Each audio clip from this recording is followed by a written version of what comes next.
Hi lovelies. Monday morning 5 மணிக்கெலாம் எந்திரிச்சு first ஆட்டு சந்தைக்கு போயிருக்கோம். அங்கே போயிட்டு ஆட்டுக்குட்டி ஒன்று வாங்கலாம் அப்படின்னு சொல்கிற மாதிரி போயிருந்தோம். அப்புறம் ஒரு வழியாக நாங்கள் போன இடத்துல ஆட்டு சந்தையில் ஆட்டுக்குட்டி வாங்கலை. அப்புறம் ஒருத்தவங்க வீட்டில் வளர்த்துக்கிறேன்னு சொன்னாங்க. அங்கே போய் தான் ஆட்டுக்குட்டி வாங்கினோம். இந்த சந்தையில் வந்து நிறைய வித்தியாசமான ஆடுகள்லாம் இருந்துச்சு.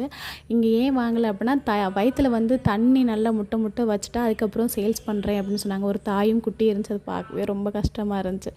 அதனால் எங்களுக்கு பிடிக்கல. அதுக்கப்புறம் ஒருத்தவங்க கிராமத்தில் இருக்கிறவங்க வாங்கன்னு சொல்லியிருந்தாங்க. அப்புறம் அவங்க வீட்டுக்கு கிளம்பி போய் அங்கே ஆடு வாங்கலாம் அப்படின்னு போயிருந்தோம். அப்புறம் வீட்டு ஆட்டுக்குட்டி, அதுக்கப்புறம் அந்த பிடிச்சு பார்க்குறாங்களா அத்தான், அந்த ஆட்டு தான் நாங்கள் வாங்கினோம். வாங்கிட்டு அதுக்கப்புறம் ஒரு வழியாக வீட்டுக்கு வந்துட்டோம். அந்த வீட்டிலேருந்து அந்த ஆட்டுக்குட்டி வரவே மாட்டேன்ருச்சு. அப்புறம் அத்தை பிடிச்சி கழுத்தெல்லாம் பிடிச்சி தான் தூக்கிட்டு வந்தாங்க. ஒரு வழியாக வண்டியில் ஏற்றி வீட்டுக்கு கூட்டிகிட்டு வந்தாச்சு. அப்புறம் இன்றைக்கி வந்து ஆடு வந்து வீட்டில் கொடுத்து எல்லாருக்கும் கொஞ்சம் கொஞ்சம் கறி கொடுத்து குரான் முடிச்சிருக்காங்க. அதனால் ஒருத்தவங்க கொடுக்க சொல்லியிருந்தாங்க. அப்புறம் அவங்களுக்காக நேற்று வச்சு எல்லாருக்கும் 1/4 கிலோ போட்டு அப்புறம் வீட்டில் 50 பேருக்கு சமைக்கிறோம். அவங்களுக்கு கொடுத்தாச்சு.